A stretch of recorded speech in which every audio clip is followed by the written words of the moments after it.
Taupo District Council's always been trying to provide the community with the option to recycle batteries. In the past, we used to have battery recycling bins at supermarkets, and subsequent to that, actually after that, we've had a recycling bin here at the landfill.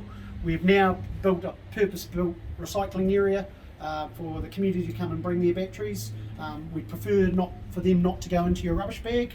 One of the main issues with batteries is the lithium-ion batteries.